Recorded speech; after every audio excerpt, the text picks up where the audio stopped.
could I have a motion? So moved. All right, Deb, second. I will second. Carmel, all right, any questions or comment there?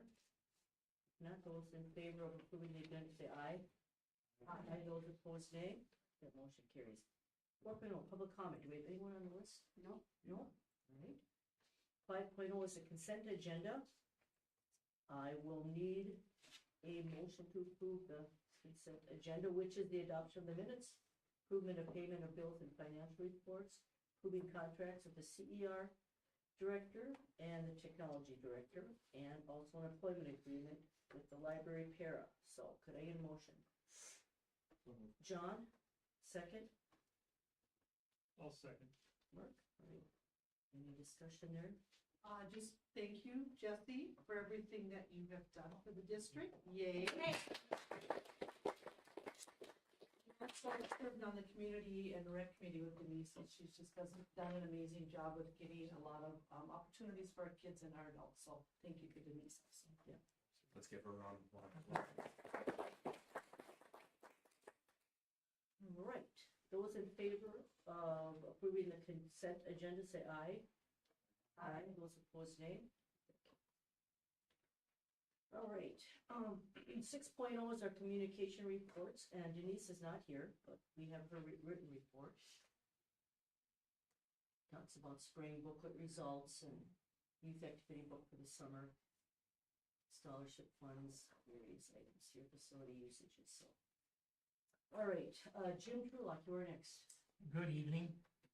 I'll let you guys read most of my report, but again, I'll just highlight a few things that I want to stand out. First off, there's a correction on the number 1 with the softball, the score against RCW. We actually beat them 5-1. I just wanted to talk about how they came around the end of the season. We got beat pretty bad a lot of games this year, to where the games, ended with the point rule or with the run rule.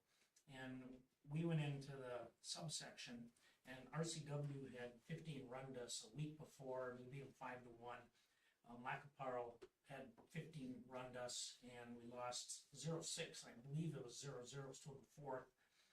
And then we went to Marshall. We upset the number 2 seed in the South, MCC. And again, had a real rough game. I can't remember if they 15 run us, but Wyoming at least one of the times I think beat us fairly bad again, and we lost 0-2. So they really ended. They had 3 wins the whole season, then they had 2 in the section play. So softball team really came together at the end of the season. Baseball, again, the only highlight is we played Wyoming, and they scored in the bottom of the 7th to beat us, and they just lost in the 2 in a row in the finals of the section to go to the state. And then really what it came down to was pitching. They ran out of pitchers, but they probably would have been a contender. Well, they were a contender to be in the state tournament, so we were real close there as well. Number 3, just want to compliment or congratulate Logan Dirksen for making it to day 2. Our golf team lost some really good golfers the last couple of years and stuff, so it was actually pretty exciting. I can honestly say I don't know that we thought anybody was going to make it to day 2 of the section meet, so that was a real pleasant surprise. He golfed really well. And then the track team, we just had a little send-off for him this morning down in the park. It was beautiful weather. But we had 17 athletes qualify from the subsection to the section meet, which is really good. Our girls program was just outstanding this year. And so we took second in the conference meet, had a couple of kids that didn't do some normal events of their normal events because of injuries and things like that. I mean, we really, probably for the second year in a row, we could have won the conference meet, but again, things just didn't fall in place. And then at subsection in Benson, we did have, we won it. And I didn't see where we finished in the section meet in Redwood, but we did take 5 different athletes to state. Emma Tynes going in the discus, although she didn't take first or second, she met the criteria for the distance that she needed, I should say, to be able to make it to state. And that was her very first throw, and then she just kind of did some trial on air things once she knew she was in. Just tried some other things for her second and third throw. So, I mean, she still probably could have placed top 2 or potentially could have, but real close. 4x800, Rael Jansen, Frida Barrera, and Sam Holcomb from McRae, and Eva Laguerre from RCW. And And, they won the region, and I'm trying to think, I think they're in the area of maybe the 6th seed. The time that they had was wrong, was incorrect, and that came back and got changed, so we probably are gonna be in the first heat there. And then Frida Barrera, although this is gonna be really tough for her, because after she does the 4x8, which, Ben, so you know, the 800 is a half mile, and, but after she does that, like 2 races later, she's gotta do the mile. And so there's no question there's gonna be some fatigue there, but, she also, the good thing is they don't go to a finals, these longer races, they just go by times in the one time. You know, a lot of the shorter races, they'll qualify for the finals, then have to run it again, but we don't do that here. So again, congratulations to all those girls, they took off and they had their practice rounds today at St. Michael Albertville. Emma throws tomorrow afternoon, beginning at 4 o'clock, that's the only event we have tomorrow, and then Wednesday is when we do the mile and the 4x8. Number 6, just wanna thank Nate Hebring for his years of service. I believe he's been our head baseball coach for 15 years. And I will say it's been a real treat in my 8 years having him coach. He takes care of his own issues. I just very rarely have had issues or problems that I have to deal with. He's been a real steady coach for us. And kind of old school, I found out I said that to him, and he goes, well, if you remember the first year that I got hired, he goes, Coach Dahman came in and was my assistant for a year, and then that answered a lot of questions. So Mike worked with him the first year, but Nate has done a really good job. But between his job and his kids getting to the age where they're playing pretty actively in elementary ball, things like that, he just thought it's difficult to get out of work every single day, and he takes care of the field and does a lot of extra things. So really appreciate his 15 years here for us. Number 7, we just started Vanco last year, and it went all right. I wish more people would use it because it's real convenient. I'm debating on going to GoFam. One of the reasons is that's what the State High School League uses. There's no more touching. You don't need an iPad. You walk up, you have the ticket on your phone, and then you just on your own phone push use ticket. So there's no more scanning or doing any things like that. That's what the State High School uses at their state meets, unless it's at the University of Minnesota campus, then it changes. But like this weekend at St. Michael, as well as that's what our region uses, and that's what multiple of the other schools in the Camden Conference are using. So I'm looking at it, but Edith has kind of headed that up, so I might have to learn a little more about it now. But just something I'm researching. It sounds like the cost is about the same, but I guess what I'm looking at is for our own fans and families, if that's what most of the people are using of the events we're going to, it would probably make sense for us to do that too, so there's less confusion. Number 8 there, I just wanted to thank Edith for her 8 years. When I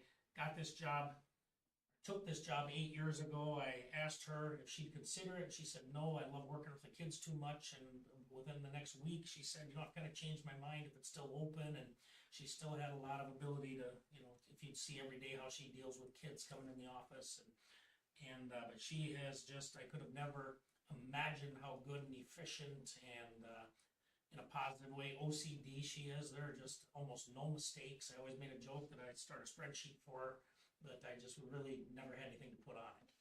But I still threatened it all the time. But just her passion for kids is just second to none. I believe I started in 94, and she started 3 years before that. I think it was 91. So she's got a lot of years in, and I just want to publicly thank her, and hopefully enjoys her retirement. And but it's going to be, my office is going to change without her, that's for sure. But we'll move on, and the next person will do a great job too. And then, well, how about I end with questions there, and then I'll go through this PowerPoint presentation real brief. Nothing? Jesse, if I can figure this out. You got it, Jim. You do it every day. But now it's in front of people. You're in front of people every day. Those are children.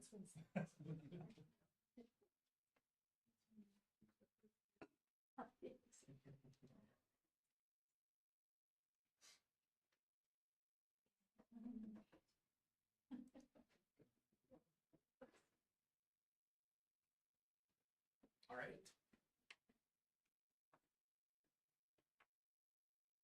That's my granddaughter. She's still crying all the time? No, she's so much better. Let's see. Okay, it's not there. See, that's what mine kept doing. Interesting.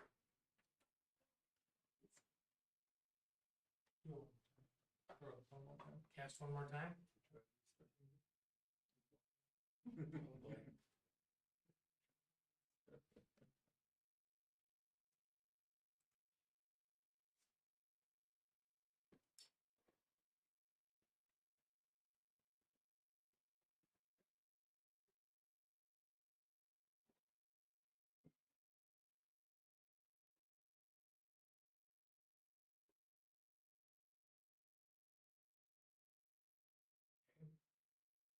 Closer.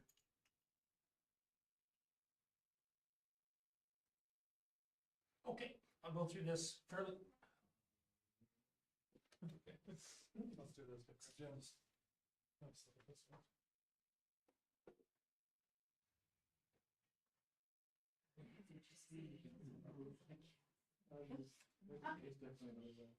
How long is it?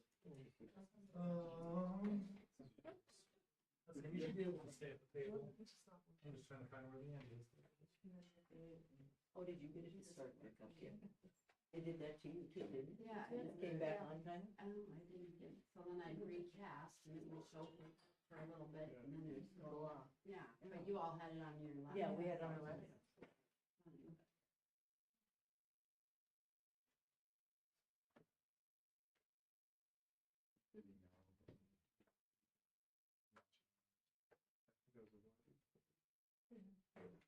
Already in those business items of resolution.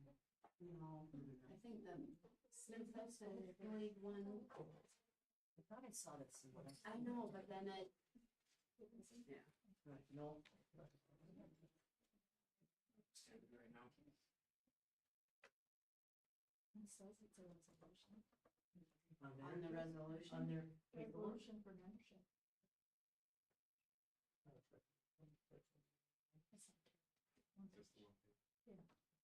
Okay. Well, each year we have to apply for membership, which I believe that Carmel signed that already, so we're trying to be, I guess, ahead of the game, or Josh was.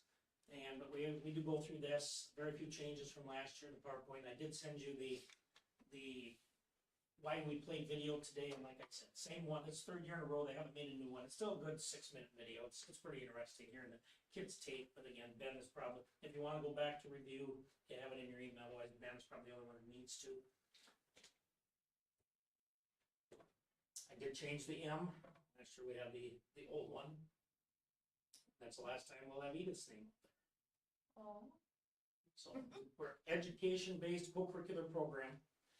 Extension of the classroom, emphasizing growth and improvement, reward effort, not just winning, give permission to fail, focus on process, then outcome, and focus on student first, athlete second.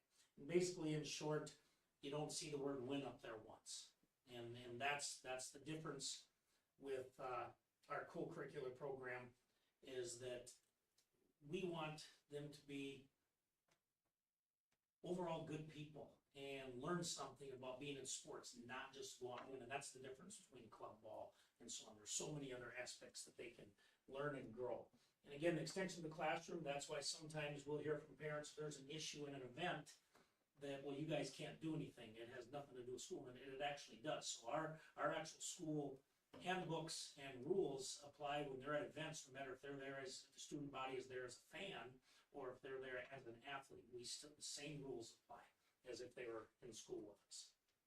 Again, we're not a AEU, JO club, or traveling ball team, and that is really hard sometimes to get through the heads of parents and some of the coaches that we have to do this, because we don't really have say over the people that come in and coach these clubs. And some of them want to come in and they're going to play the best, kids, and the rest of them could sit there, and if they ever earn it, and where they earn it is, are they good enough to beat out the kid in front of them? And that's not necessarily the way we try to teach and use our state high school league sports. Goals and purpose. Goal of our athletic program is to win, and that's the other thing that, just because we're trying to teach a lot of other parts of how sports are important, doesn't mean that the ultimate goal isn't to win. It doesn't mean that when you get to the varsity level that it's gonna be equal playing time. That is not what it's saying. Our ultimate goal, especially at the varsity level, is to win. And we do that as they get older. There's a little less emphasis on winning at the junior high level, and that's still very hard for parents more than anything, because I do tell the coaches, it's nice to have the kids win a little bit, but there's so many other things you can teach them. What we don't want to do is, for lack of a better term, throw a 7th or 8th grader away because you don't know what they're going to be like when they start maturing. You know, they might turn out to be a really, really good athlete. So the idea is to coach and teach everybody fundamentals and everybody the importance of sport and sportsmanship and dedication and cooperation and all those other things that go along with it. Now, another change, we added took the state baseball champs off and put in our girls team this year. We prepare, plan, and play to win, but winning is not our purpose. The purpose of our athletic program, teaching and learning, human growth and development, connecting students to caring adults. And that's something that, again, many people forget at times, because we want our coaches to care about the kids. But more importantly than that, we want the kids to believe that their coaches care about them. And I would say, if not at all, very close to all of those situations are true. That doesn't mean that the coaches are gonna, you know, everything that they do for the kids or how they handle things are gonna make them happy. There's times that the kids are gonna get in trouble. There's times they're gonna get disciplined, but that doesn't mean they don't care about them. That's also part of life and part of, you know, what they're trying to be taught. Less than 1% will have a career in professional sports. Less than 3% of high school athletes will play beyond the high school at any level. 97% of a terminal experience, as I said last year. I just hate that slide. And I had to, you know, the first year I had to look at that, like, what is that talking about? But it basically means that after high school, it's terminal, it's done. Sports are usually are dead, the sport, but all the life lessons that were brought with those sports are, you know, gonna carry on with them. You know, there's not a lot of people that are gonna go play competitive football. Hurts. Or same thing with wrestling. You can still do certain sports. You can play some softball for years. You might do some baseball. You can go play tennis. You know, but some of these sports, it's just like they're done. They'll never play them again. But still, there's lots of things they learn from those activities. Value of education-based athletics. Multiple studies. Students engaged in athletic and activity programs excel in the classroom, and there've been a lot of statistics that have shown that. And that's one thing that I've discussed with parents a lot, even before I was the activities director, was, well, my kid is not going out this season because they're going to concentrate on their homework. And statistics show they don't usually do better. Because this helps them learn time management, this helps them, you know they can get home, they have to get home and get something done rather than just go mess around. Again, there's always exceptions to every rule, but statistically that's not true. Less likely to use drugs, tobacco, and suffer from health issues. Have better attendance rates and lower absenteeism. We 100%, you know, that comes on its own, but we also enforce that at McCray. You guys know one of our board policies in the handbook is that we require kids to be in school all day, unless it's a doctor appointment, funeral, or some special circumstance. And doctor, we accept chiropractic, we accept dental, we accept orthodontist, all those types of things, but they can't just sleep in because they have a headache. Well, if you're not healthy enough to be in school, that comes number one, and then the activity after school comes number two. So we help make that statistic, I guess, happen as well as it does happen on its own as well. Higher graduation rate, higher SAT and ACT scores, greater post-secondary opportunities, and physical active, sleep better, eat healthier. A lot of them, again, the coaches are promoting better eating habits, not to mention they're gonna be tired. And kids sometimes will be more likely, oh wow, I'm being exhausted, we're going to Tyler tomorrow night. You know, so I better get to bed. And again, not all, but all these things are really beneficial. And again, we do have kids that go on to college that maybe they're going because they want to play a sport. Well, they're also going to be getting an education while they're there too, that they might not have chosen to go to a VOTEC, or they might not have chosen to go to a community college or a four-year college without that activity. I want to make sure I make that clear. By activity, not just sport. We were expected to write purpose statements Mine is to lead and encourage students in the Prairie School District to participate in activities that interest them. Promote the understanding that although excellence is very important, being a good teammate, having high character, being reliable, dedicated, and selfless are more important life lessons than activities can teach. Or that activities can teach. Definitions. How will we publicly define success in our school and community? And I added some things. Are we gonna do it by just wins and losses? Good participation numbers, good grades, good character.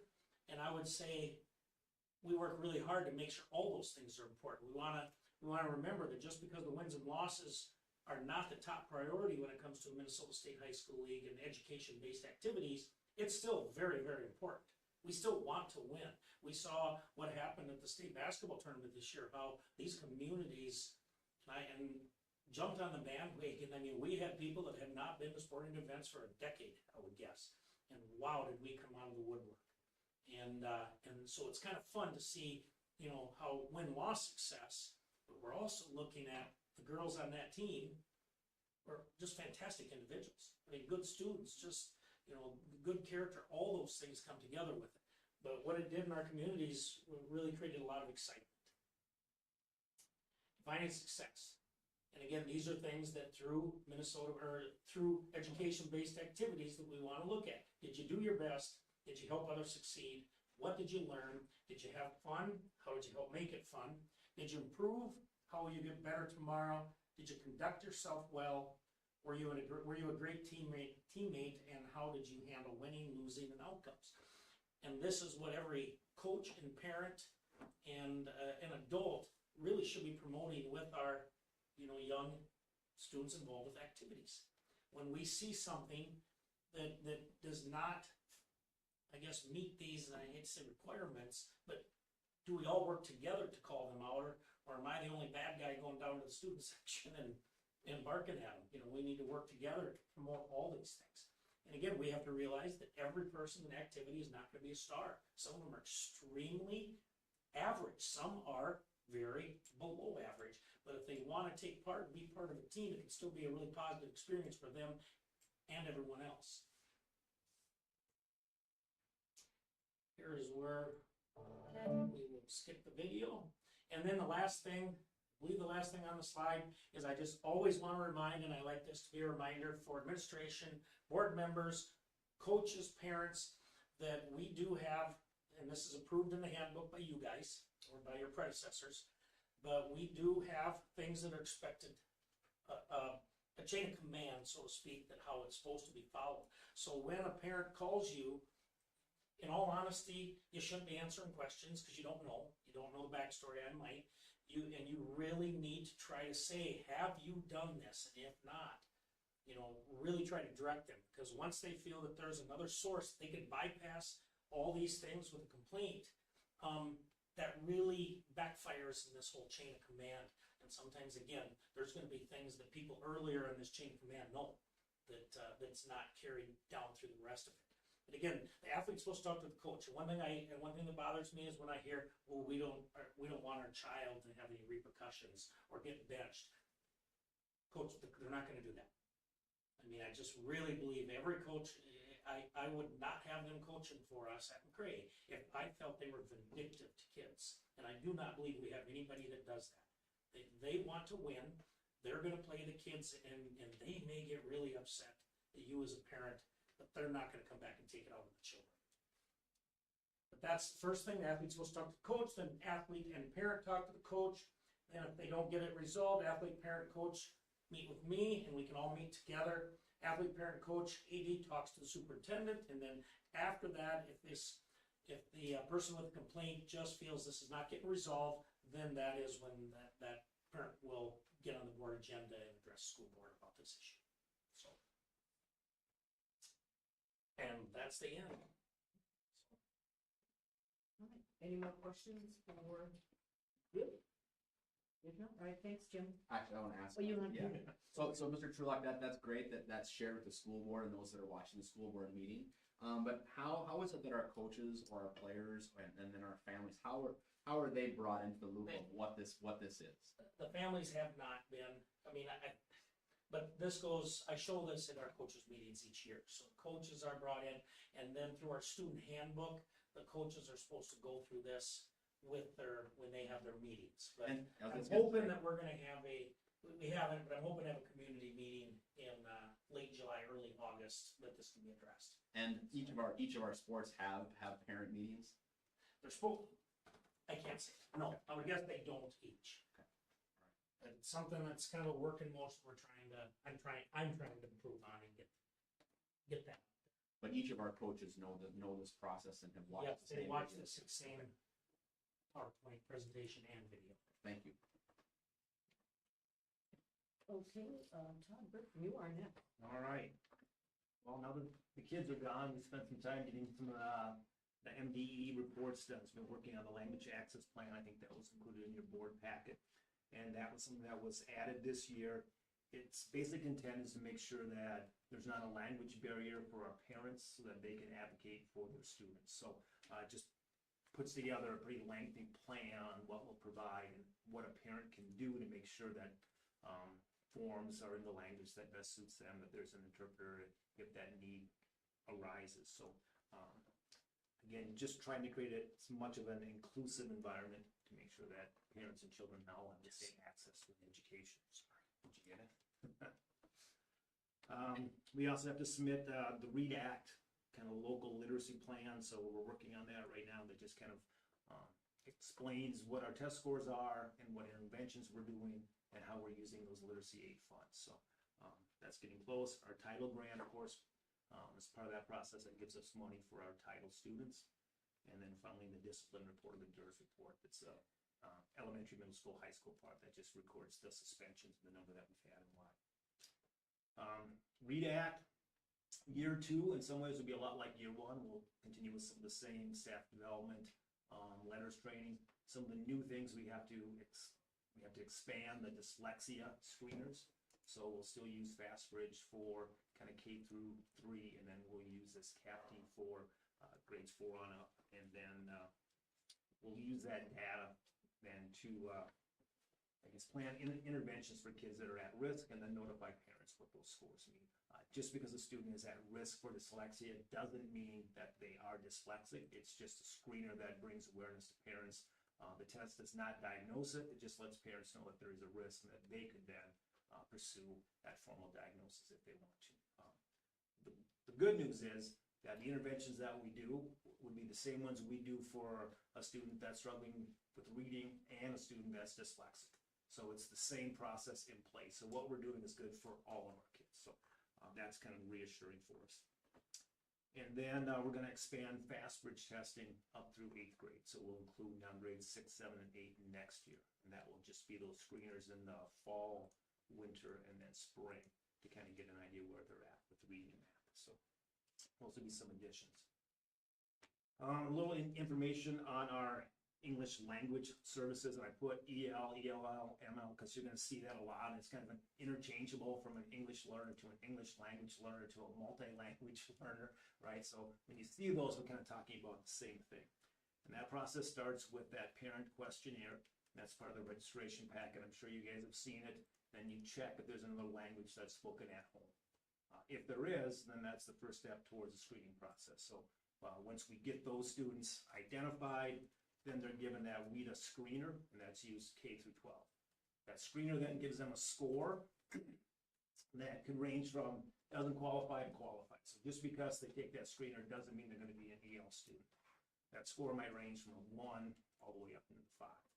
Based on that score, that determines the services that get provided for that student. So it's going to look at their ability to listen, speak, read, write, kind of in that order. You can imagine you're going to learn to speak and to listen at a much faster rate than ability to read it and then write it. So it'll give you a score on each of those 4. And then based on those scores, services get provided. So the lower the score, the more services. Some daily, some might be just to monitor. So it varies on where that score is at.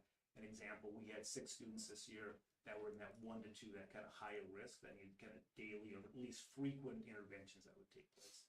Then we had some students that were in the 3s and 4s that you might just monitor or check in. So I know that's done with our EL program and then the teachers that are in charge of that classroom. In late winter, early spring, we do the access test. So that test usually late January, March, February, gives them kind of a benchmark on where they're at. So that kind of shows us what their scores are. We should get those back pretty soon.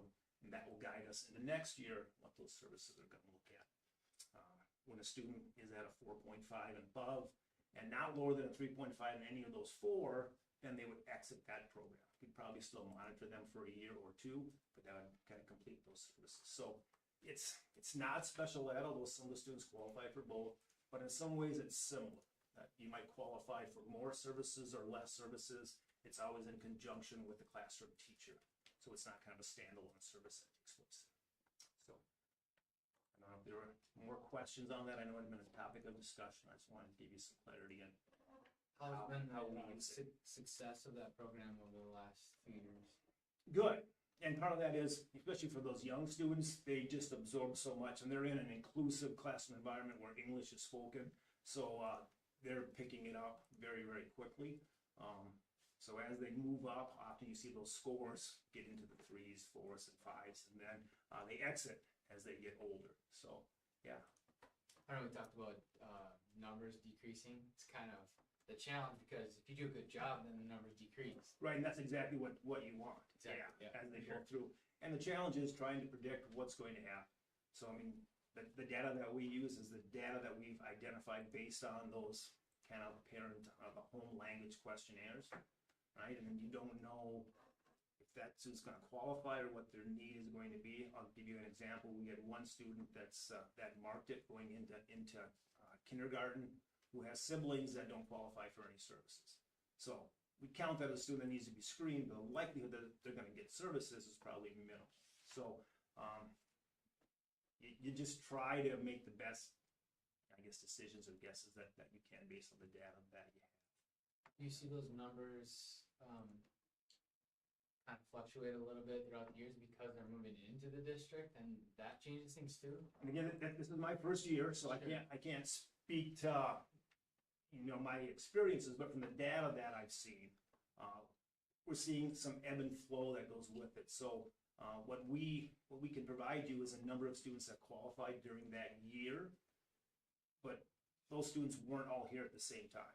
So I'll just throw a number. You might have 30 kids that you served at one time, but you might have started with 24 and ended with 23.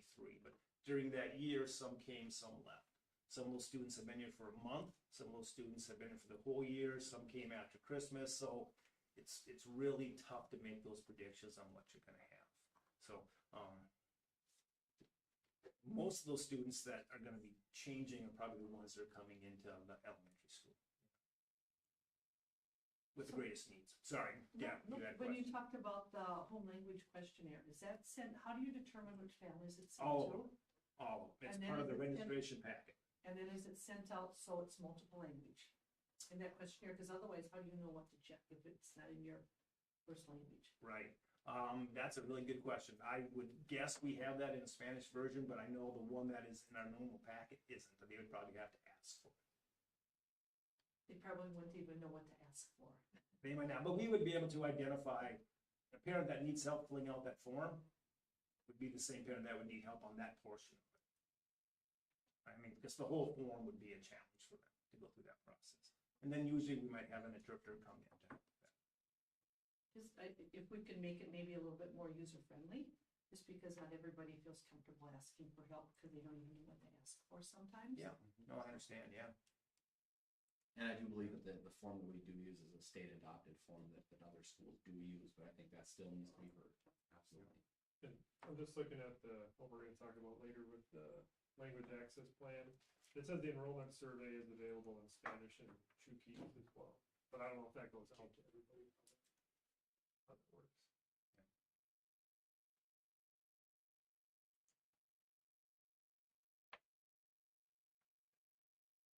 All right, any questions on our EL program?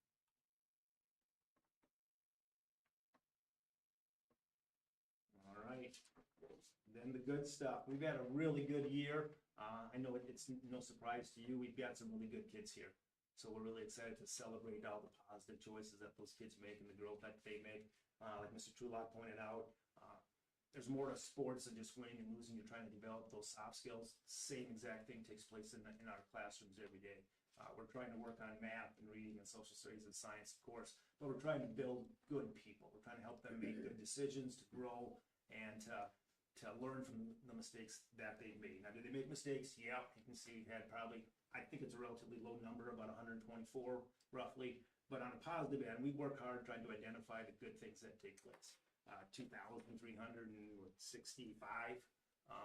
Pride tickets were handed out this year, and then 72 students were recognized for the Wolverine Way, so honored at quarter 1, 2, 3, 4. So we're really excited about that. I think a lot of that just reinforces the clear expectations. I think our staff works really hard to set those goals and to keep them throughout the entire year, and to encourage kids to keep making those good choices. We finished year 1 of open court. Now, anytime you develop or use a brand new curriculum, you're going to see a little bit of dip. That's kind of what they expect. So our reading scores might be a little bit lower this year, but part of that is that learning curve that goes with it. So we're hoping for a rebound in year 2.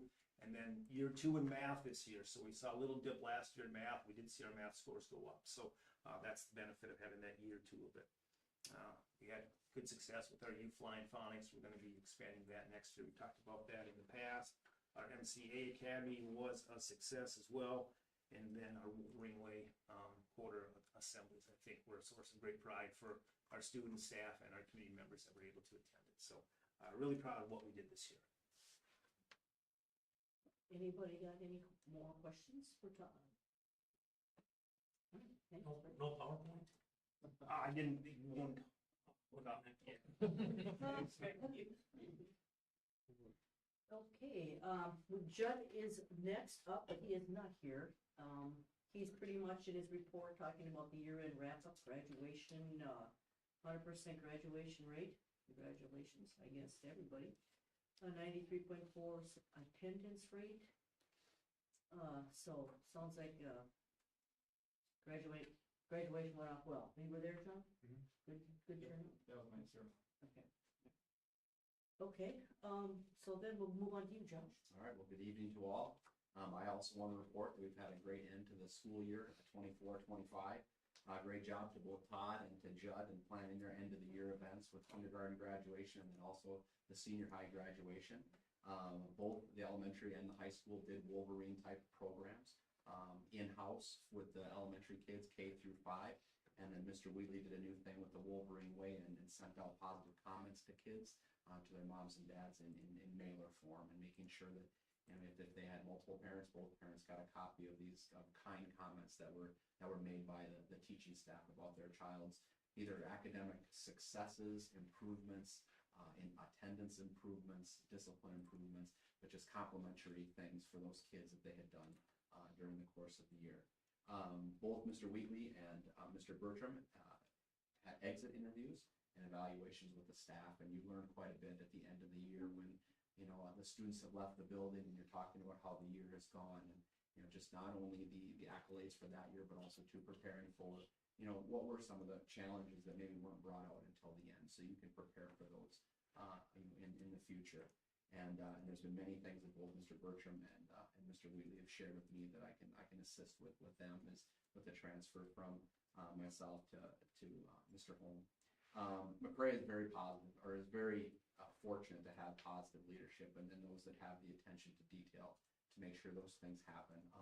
When Mr. Bertram plans a quarterly program, you know, that takes time and effort to schedule the time, to get the certificates made, to get the prizes, you know, put together, to work with the FIAD people, to work with little activities that bring smile to the kids', you know, face, and for Mr. Wheatley to work with our Dean of Students and to work with our counselors to put together, you know, some of those accolades for the kids. That takes time and that takes energy. Most of it's positive to comment that most of the staffing is ready and prepared for next fall, which is great. There's always those unforeseen, you know, something that you won't know until July or won't know until August, but I feel very good about where we're at and preparing for a successful fall. The teacher negotiations, they continue to be collaborative, they continue to be mutual, and there's a lot of positive sharing back and forth. I will say that it still is a challenge with the legislature not being completed or not having a final budget to really know exactly what we as a public school in rural Minnesota is going to receive or not to receive. So that sounds like a barrier, and it truly is a barrier, but we continue to work through that, hoping that the legislature will have their final fiscal budgets sooner than later. And then overall, and I'll just read this word for word, but the goal is to reach an agreement that's fair. We also want to be sustainable, and we also want to support high quality teaching and learning at McRae. That's what it's all about. To have quality outcome for your students, you do have to have quality staff working with them. And to have quality staff, you need to treat those people, fairly and honestly. But you also need to be sustainable so that you can keep the staff you have and keep the commitment that you promised the community. Right now, our administration is working on fall workshops and also new teacher workshops. We have an opportunity, thanks to Mr. Westbrook, with his involvement with the mentorship program, that we've got some people from Southwest West Central that are going to put on a back to school boot camp, mentorship boot camp with our mentors, and then also with our new teachers, just to better prepare them for the start of the school year. Another bullet down, I had the opportunity to visit with people from CARE, which is the Chippewa County Family and Service Governing Board, which we are a part of. It's a regional partnership, and as you know, not only is it important to have good relationship with your community, with your immediate people, your constituents, but also to regional communities too. So there's a connection between Raymond and Clara City, Maynard, and also to Montevideo, and working together, being part of Chippewa County. Financially, they do support us. So each year, they do provide $27,000 to our district, and that's primarily used for social and emotional materials and also some of the staffing with those folks. Just within the last probably month or 6 weeks, Kim and I were introduced to a vendor called Pension Portal, and this is something that we're really looking at as a possible subscription product that would allow our staff to enter in data, enter in financial information on their own time without one of us looking over their shoulder, but really prepare for what's the future. Are they in a position where they could retire comfortably, or is it important that we invest more in 403B, or is there more important to, whatever it might be, it just gives them opportunities to punch in different numbers, and then there's a spreadsheet that they can print out to look at, where would they be when they're 30, 40, 50, 60, 80, 95 years old. And it tells a really good story. We hear sometimes, some of our staff that, I can go to Wilmer and the Dairy Queen is offering $15 an hour, or, fast food chain or gas or, other convenience stores are offering this. But when you look at the pension that some of these people might have, from working in a school, that goes forever.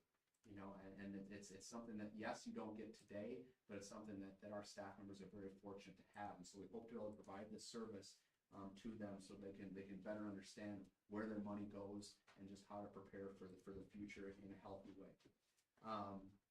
I've continued to work with Mr. Holm with communication and conversation about just the next steps, not only during June, but what does it look like on July 1st. That even though I will no longer be an employee of McRae, that I still am here for all of you and for him to reach out to if need be with communication. And so that has gone very, very well. So I also too want to just thank each and every one of you for giving me an opportunity to serve McRae and the communities. Quite often when I meet with school leaders, superintendents, we talk about boards. We talk about board members. And I have nothing but positive to say about all 6 of you. Quite often there's communities and there's schools, unfortunately, that have some school board members that are in it for themselves, or they maybe have a selfish reason for why they're on the board, and you 6 do not have that. You give a positive community voice, and I appreciate that. You care about kids, and also too, you care about the district's future, and the positive, what will happen when all of us are gone. So I thank you for that opportunity, and I wish you the best of luck. Thank you for being with us. Thank you.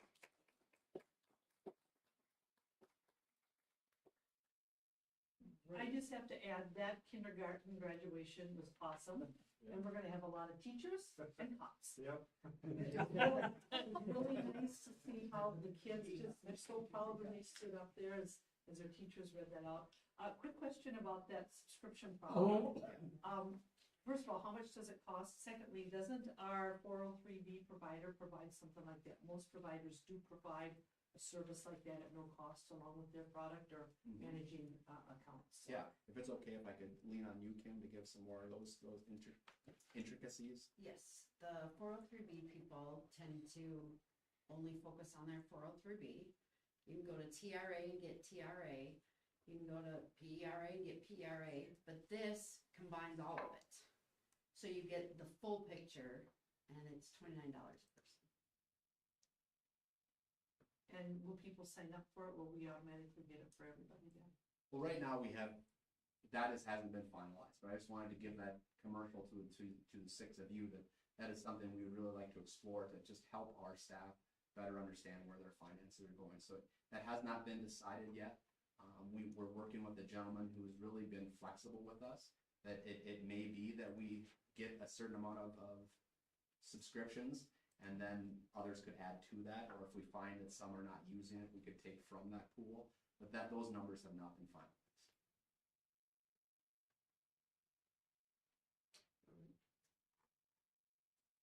Actually, I'll interrupt too. Sure. And I think that is something too, that we do have a certain amount of demo opportunities, that if any of you would like to see what that looks like, we could probably work out with the vendor to get that so that you could try it and see what it looks like. I was just thinking maybe we could get it for free from the people that oversee our 403B account. Again, our 403B people tend to focus on just that, and like within this portal, it allows you to take into consideration some other things, like, do you have other savings somewhere else? Do you have a spouse that maybe also has that? It's very user friendly, but I agree, that's something we can certainly continue to look at. Okay, so we shall go on to, committee reports. You just spoke about the teacher, negotiations. Is there, anybody got anything else?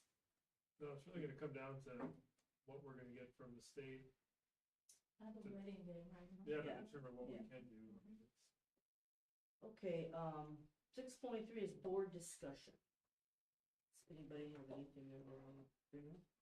I'll just comment on, we had some struggles with the grounds looking a little shabby. Oh, yeah. Walking up here tonight, it looks really nice. Yeah, It's not too it's- bad. It's Yeah. improving, yes. Yes, it's improvement. And I do want the board to know too that our head groundskeeper, this is his first full year in this position. And so Mr. Holm and I have had a sit-down conversation about what can we do with either helping with a checklist, helping with an evaluation, how often during the course of a year would this evaluation be? When is there opportunity for reflection? How do we give that individual this opportunity to grow without it being, micromanaging? So I appreciate all your comments, and we'll go forward. Okay, anything else on board discussion? Were we gonna talk about all of the policy, Yeah. Oh, yes. SBA policy Yeah. review? So in that end, what I had sent out to you is that we, it worked out really well. MSBA did a wonderful job of looking at all of our policies, everything that we have online, and look to see, okay, are there some that we currently are missing? And yes, there were a few that we don't have, or they need to be updated. Typically, the expectation is that a policy is updated every 5 years, and there's some that have not been updated in 5 years. I believe to give grace to past leadership, I think with the, consolidation of the schools, the new building and stuff like that, there may have been some that were actually finalized, but weren't put online. And so therefore, they went through and did a fine tooth comb, what needs to be done. So my suggestion would be, is that as early as July, those that are mandatory, that must be put on there, that we would begin that process in July. Then from there, going August and then into the fall, which are the ones that connect to students the most? So that's 500 series. And so looking at the 500 series policies and begin to kind of pick apart those as well. Now, some of those that I sent you, if you did look at that long spreadsheet, it's 18 pages. okay, of different things. Some of the items in there don't get overwhelmed by, because some of them are just suggestions. We don't have to have every policy that MSBA has. And so that, understand that piece too. And then there's some that allow us, and this will be a July or an August thing, is that there's some of them, I think there's 48 of them actually. 48 policies that just need to be edited. So there's something with, we're missing a phrase, we're missing a comment, we're missing a different heading or things like that. Or a state statute change. Mhm. And so MSBA says that the school board can okay all of those to just be a blanket, Kim, myself, and technology people just update them. And so think about that, and I'll send that out too, but is that something you wish to just do? You know, the other thing would be is with those is, do we also want to put them into a package that we do between maybe like September and December, where not only are we making the edited changes, but we're actually reading them again, so that we don't have to reread them 1 year from now, you know, and then they just be updated with the 2025, you know, timestamp, if you will. All right. And I'm sorry, I've given you a lot of. Yeah, I was thinking about No, that. I think starting in July would be fine. Okay. Yeah. Typically, our July meeting is late, Yeah. just because it's the middle of the summer, and, you know, we're wrapping up this year, and so. And I think going back, just to give a little history, I think in 2023, those first 2 months, I think I was with you, I think we did 32 different Yeah, I policies. remember that. Yeah. So it can be done. Yeah. Did I hear a sigh? But anyway, they have done a wonderful job. They also too have already supplied us with like the PDF or the Word document, whatever we would need. So don't envision somebody on staff is gonna have to retype all those. Like they're there, we just need to approve them. Thank you for bringing that up. Yeah, any other business, or board discussion anybody has comments? 7.0 is our business items. 7.1 is to approve the Minnesota State High School League membership. And they are calling it a resolution. Yeah, Yeah. we probably We'll better have do to a read voice resolution. vote, yeah. Yeah. So I'll need a motion to approve that. And probably no one's gonna wanna read this, but I don't have much of a voice, so I'm not gonna. I'll make the motion. Okay, Carmel. My only problem is the screen. Yeah. Oh, here, I can make it a All right. little bigger for you. And a second for that? Oh, Mark, okay. Any discussion or questions on that? Well, go ahead, Carmel, why don't you read that? Okay, 25-26 resolution for membership in the Minnesota State High School League. I thought we were pointing something out there. Resolved that the governing board of McCray High School, located in the state of Minnesota, delegates the control, supervision, and regulation of interscholastic activities and athletics referred to in Minnesota statute section 128C01 to the Minnesota State High School League, and so hereby certifies to the State Commissioner of Education as provided for by Minnesota statutes. Further resolved that the school listed is authorized by this, the governing board of said school district or school, to renew its membership in the Minnesota State High School League and to participate in the approved interscholastic activities and athletics sponsored by said league and its various subdivisions. Further resolved that this governing board or entity hereby adopts the Constitution, bylaws, policies, rules, and regulations of said league and all amendments thereto as the same as are published in the latest edition of the league's official handbook, on file at the office of the school district or school, or it appears on the league's website, as the minimum standards governing participation in said league-sponsored activities and athletics.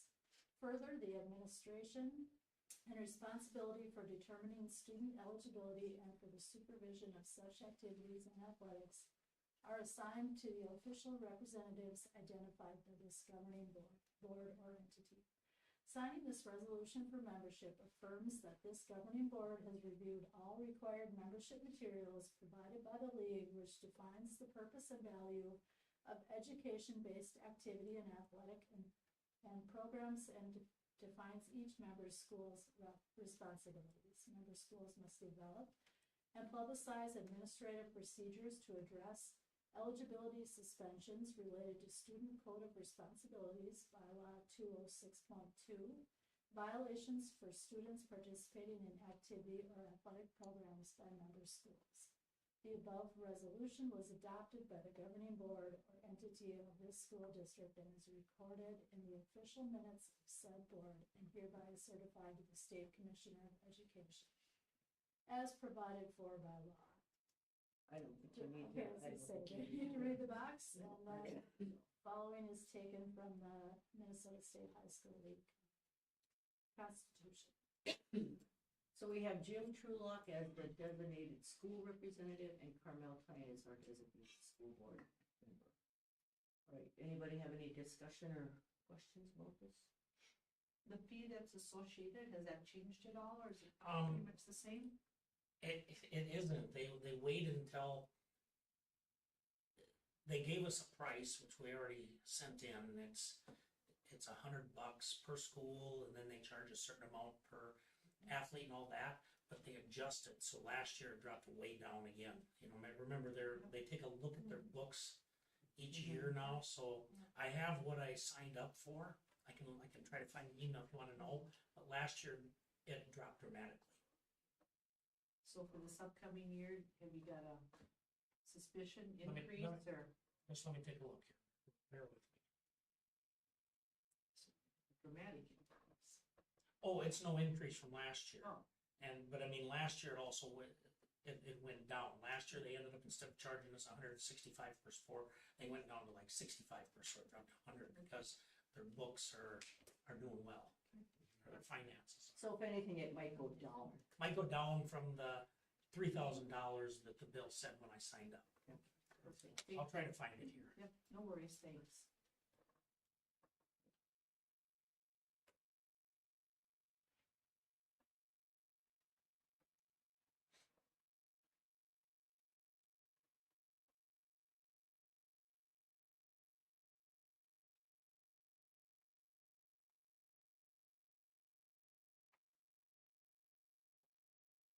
Well, while you're looking for that, Jim, this has to be a, voice vote here, because it's a resolution. So I will ask every member if they want to approve our MSHSL membership, yea or nay. I'll start with you guys. Yay. Okay, Debs? Mark? Yep. John? Yes. Carmel? Yes. And myself, I'm a yes as well. So that gets passed to the dot. Any luck there? Okay, all right. That's all right. Okay, we'll go on to 7.2, which is to approve the McRae Language Access Plan. So, somebody can explain that to us a little bit, maybe, what exactly that is? Yep, so that's a form that was, it's new this year. They send out a generic kind of template with us, and the service co-op helps us kind of fill in the nuts and bolts to it, basically, and then we customize it to fit our school. So I would say 90% of it's generic and 10% is unique to us at McRae. So is it something you would redo every year? I don't think so. I mean, Oh. unless things would change. That's the plan that ensures that we're providing any kind of language resources to a family that may not speak Oh, yeah. English. So, yeah. Okay. So could we possibly have this plan translated? Because when they click on the link, it's all in English and everything is in English here, so if we're. Well, this plan is just verifying it to MDE. Okay, So the forms that we would provide would, yes, we would make sure we'd have those Okay. in multiple languages, yeah. All right, so we'll need a motion to approve the McRae Language Access Plan. I'll make that motion. Second, I'll second. Carmel, all right, any other discussion or questions on that? All right, those in favor of approving the McRae Language Access Plan, say aye. Aye. Those opposed, nay. Carries. All right, 7.3 is to approve the fiscal year 2026 original budget. Can you tell us about this? It's a big yes. Okay. And based on numbers you Based on Collected. kind of what it was looking like the legislature was gonna do, and then I put it all together, and then they threw a curveball and put, you know, they take out the inflationary thing, and then they put back in, and who knows what it'll finally end up being, so. Okay. We have another opportunity to. Oh, we We're can do advising. multiple of these Yeah. if we want to. Yeah. You wanna just give an example of one of the kind of the curveballs with the TRA percentage? Well, oh yeah. Compare that. Well, we knew from past legislation that our TRA amount was going up. It was 8.75 for the district portion, went up to 9.5. So a big jump. And so I thought I had that all in, ready to go, and then the end of May, they decided they were gonna raise it even more. So now we pay 9.81% on TRA. So that had to, I tried to get it all adjusted, but didn't happen all the way through.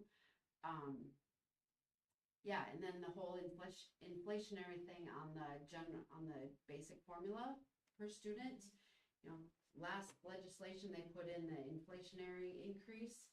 Well, then for a while, they talked about taking it out, and then they talked about putting it back in, and then it was coming back out again, so, you know, and then it was gonna end in 2 years, but not now, so. I went with what was talked about at the time for the revenue and with our enrollment, and now it's changed, so I'll be updating it. But we have to have this in place by July 1st. Does your magic 8 ball change every time you ask? Yes, Yes. it does. Where are you getting the information from? Is there a specific resource, or are you talking with specific people? Minnesota School Board Association does updates. MASBO, which is Minnesota Association of School Business Officials, I watch their updates. MREA sends out updates, I read through all of those. MDE sometimes sends out stuff. I was at the MASBO conference in Duluth in May, and MDE people were there trying to guess what was gonna happen, so. It's a challenge. And all those different groups do a really good job. Like they're on top of things. Like I'm guessing that after this board meeting, if Kim and I check our email, there's gonna be an update on what just took place today. And to give us some insight, they just do a really nice job. So we appreciate all those different associations. And they work together to try to help legislatures understand. When you were at a conference like that, can you talk to their business managers? Is it across the board, like everybody's also wondering?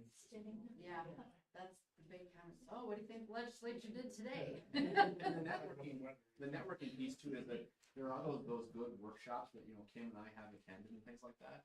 But Kim is on the phone weekly with other business directors from, you know, surrounding schools too, just asking questions and, you know, sharing a document and doing math together. And so, you know, there is great support out there within our rural communities and our rural schools that do the same things that Kim does in the business office. So it's not just those snapshots of, oh, I got to go to Minneapolis for this, but it's continual.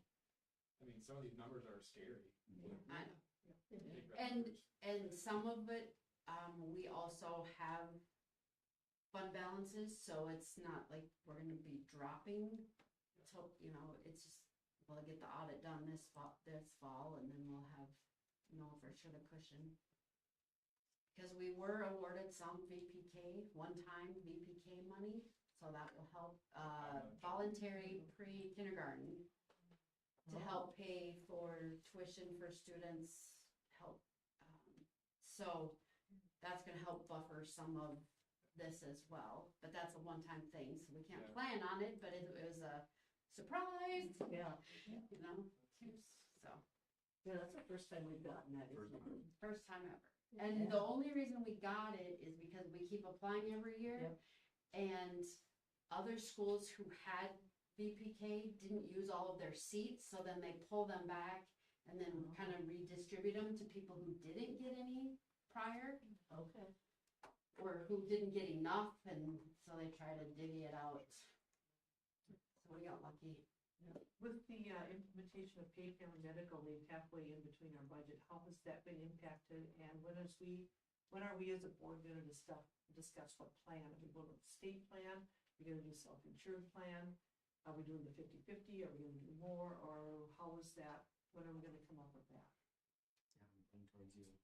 I was just speaking with some business managers, and one of them, their superintendent had looked at a self-insured plan, and the amount of man hours that would take would probably be hiring another person. So I just kind of went, ugh, let's just go with the state. We can let them handle all the details and we pick up the pieces. And if we heard any more, the last workshop I was at, it's about $14. Is it a pay period? If you do a 50/50, depending on some of the information that's coming out of deed, it will be taken out, that the district will have to pay in that. It'll be 0.44% of whatever everybody makes. The district pays 0.44% and then the employee gets 0.44%. 50/50, yeah. 50/50. Yeah. But they actually put a dollar amount to it. Well, it would depend On what, each person. yeah, Yeah, it was an average, but yeah. yeah, no, I haven't done that, but I did include that cost into all my costing for Okay. Okay. the Budget. budget and negotiations costing and stuff like that. So, yeah, it's not fun. Big change. Okay, well, we're gonna need a motion then to approve that 2026 original budget. I'll make that. John, all right, second. I'll second. All right, any other discussion or questions about that? Okay, if not, those in favor of approving the fiscal year 2026 original budget, say aye. Those opposed, nay.